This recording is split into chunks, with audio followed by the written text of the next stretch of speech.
bit of spice right at the end there. Hold on, I'm gonna run that back real quick.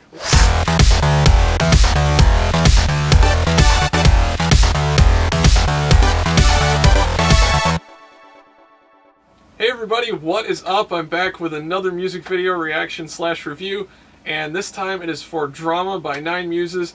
And let me explain a little bit about 9MUSES because I've been a fan for a long time, but I never got around to reacting to any of their music videos yet. When I first saw 9MUSES, I just had a knee-jerk reaction of dislike because whenever a group is so logistically similar to another group, in this case Girls' Generation, you know, they were super popular, especially at the time that 9MUSES debuted. It was kind of like, ew, why are they doing that? And I thought to myself, why would they need 9 members? And so I thought about Girls' Generation, you know, why did they have 9 members? And I kind of came to the conclusion that Super Junior was really huge at the time, and SM probably wanted to make a female version of Super Junior, which is why they created Girls' Generation. And it's my understanding that they were originally training, you know, 10, 11, 12 girls for that group. So it ended up being 9, but I feel like that was probably more of just a coincidence of who they got rid of and who they kept, and it ended up being 9.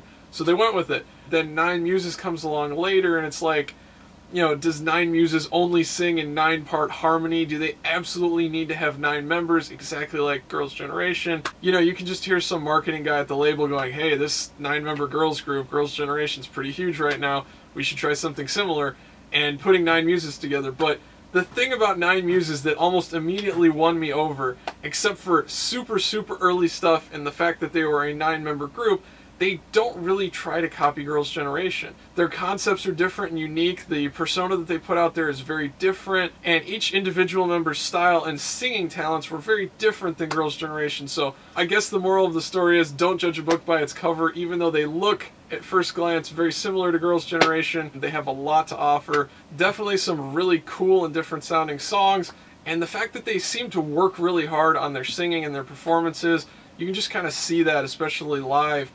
They just won me over in that way, so let's check out Drama by 9MUSES. I'm a huge fan of Wild. I'm hoping this has a similar intensity level, but I have no idea. I haven't even heard a teaser for this yet, so here we go. Okay.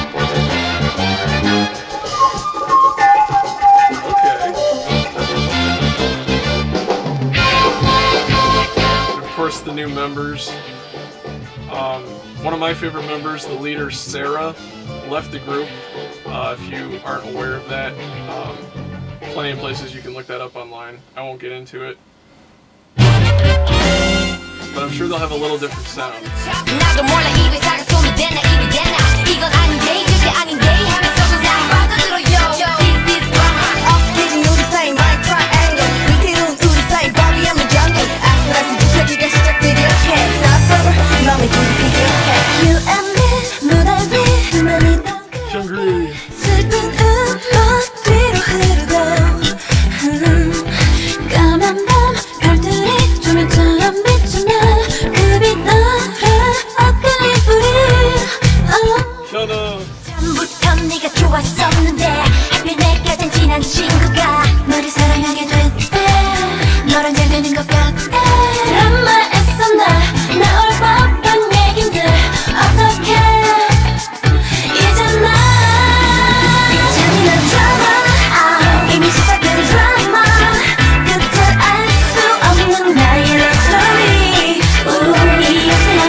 It took a little while to sort of set up and establish the groove, but I got it by the chorus.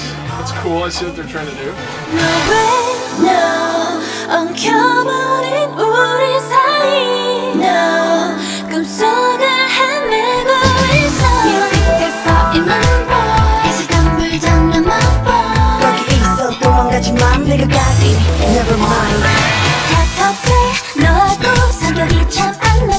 That's a cool sort of vintagey motif there.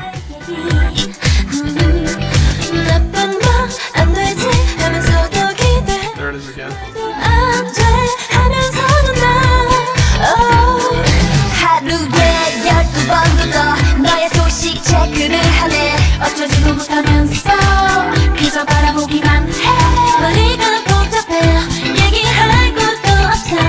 feel like the song is stalling a little here. There's not enough energy pushing it.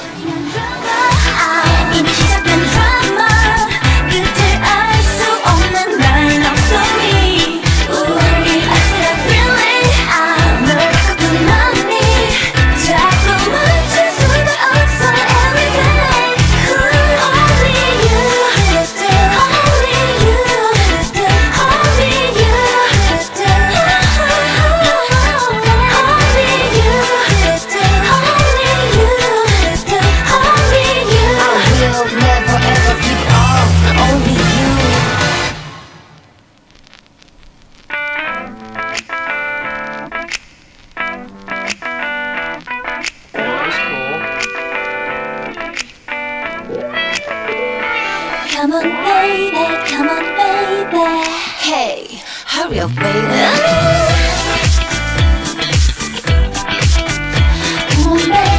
I love that first tempo change. I don't really like how they got back into it. Love the sort of wobbly chromio-like synths here. Very cool. Ooh! A little bit of spice right at the end there. Hold on, I'm gonna run that back real quick. Listen to that synth part there. Come on baby tonight. I wish that would have played a much more major role in the entire rest of the song. That's very reminiscent of a lot of 80s music that I really like, and just sort of that overall tension to resolving sounding chord structure. I won't get into the music theory of it, but you can think of it like you're hearing some dissonance and some tension. There's like held over notes, and then it resolves itself. To put it sort of simply and universally, that is a really cool musical device that I almost always enjoy. And it was used right at the end of the song, and it's like, why couldn't they have used that in some other places of the song? There were some really cool opportunities, I thought, with the way the song was written and the chord changes, to throw that in and kind of make a couple twists. But anyway, I've got a lot to say, so let's jump right back in and analyze this one. Right at the beginning here, we've got like the 60s spy movie kind of feel going on. I would have liked a song that was based on this kind of groove, but very Blues Brothers kind of morphed into. But that was just the intro.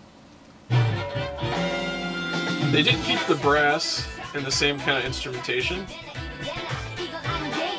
More modern sounding drums than that 80s synthesizer here. They're that kind of wobbling around.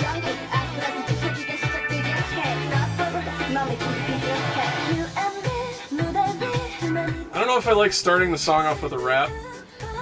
Not my favorite thing in the world. I will say they all look fantastic. I really like the lighting, the costumes, the camera shots. Everything is just really great in this music video. This part here I felt was a little lacking in something. I've listened to this song a whole bunch of times after the first listen. I just edit those out. But there's something lacking building into the chorus, I thought.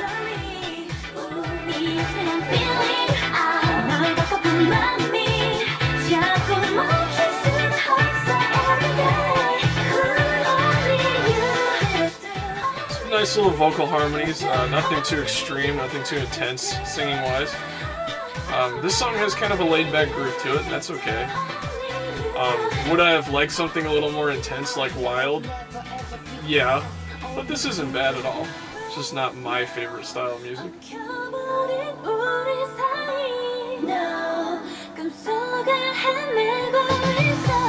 I like that drop out there. Then here, the song kind of emotionally it stalls, I think, like movement-wise. I do like this little motif here. It's very vintagey and recognizable.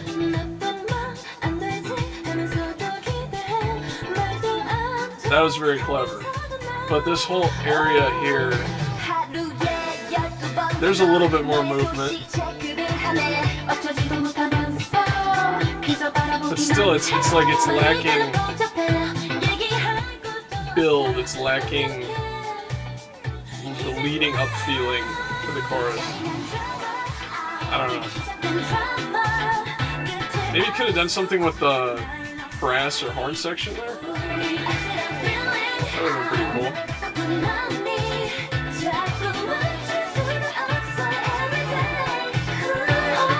Bass player though, listen for the bass player. Two things I really like in the instrumental.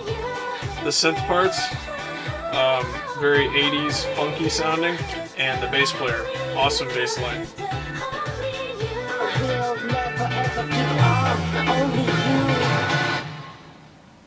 This was cool.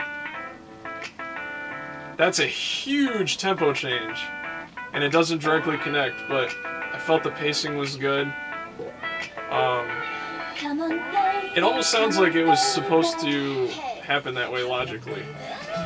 That, on the other hand, going back into it, was a little shaky. I'm going to pause it here for a second. I'll run it back a little bit to that. Listen to how the first tempo change, even though it's really extreme and it's kind of random, you know, it's not like they cut the tempo in half or they went to like a halftime feel. They just really slowed it down. But it gives you the impression of, oh, that's supposed to be there. It's not like the train's coming off the rails, you know? Listen to this. Got a good groove here.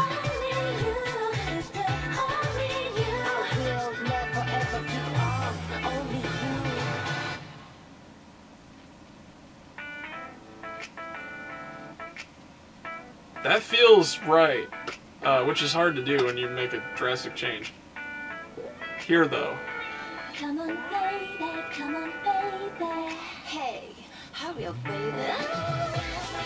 That one, it wasn't bad, but it was a little more uncomfortable for me. It's that bass line there. And then the synth part doing awesome things at the end.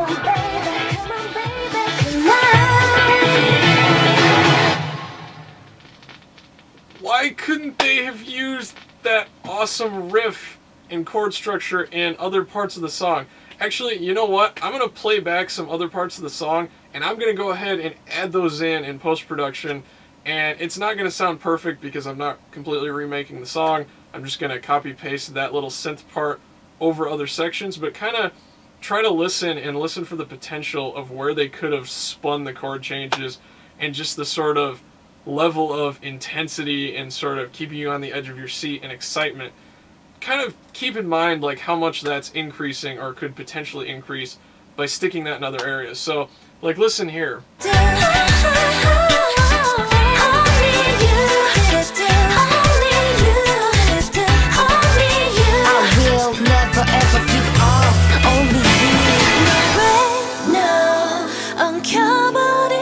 Gives it kind of a cooler feel, right?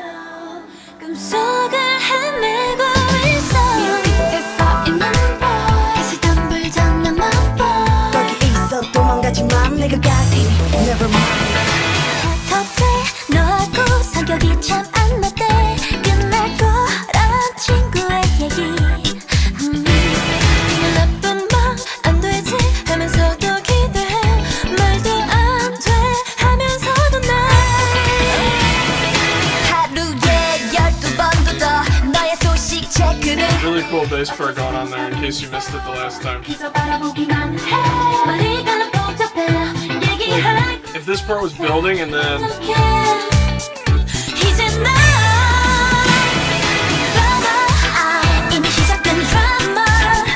I don't know, I just thought it would have been really cool in those places. Obviously it doesn't fit perfectly. I didn't rework the entire rest of the song.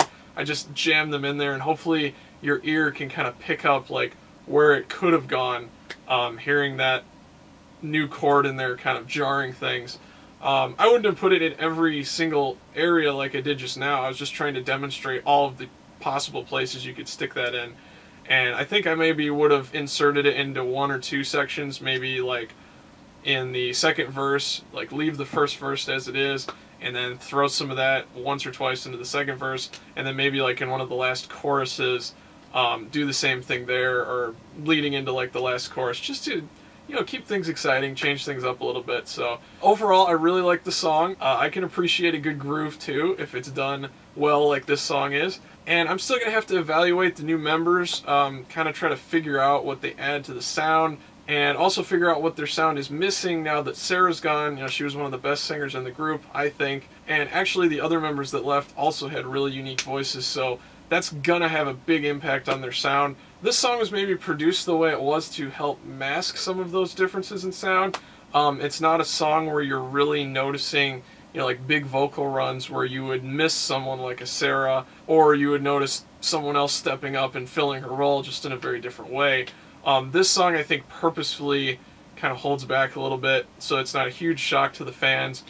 They can adjust to the new members, get a feel for how they sound, and I think maybe their next comeback will show us a little more and push the boundaries of what they can do. And I don't mind that. That's a logical step. It's a good move, and I really like the resulting song. So good job, 9MUSES, and I hope you guys enjoyed this reaction/review. Please like, comment, subscribe, post on Twitter, post on YouTube, post on Facebook.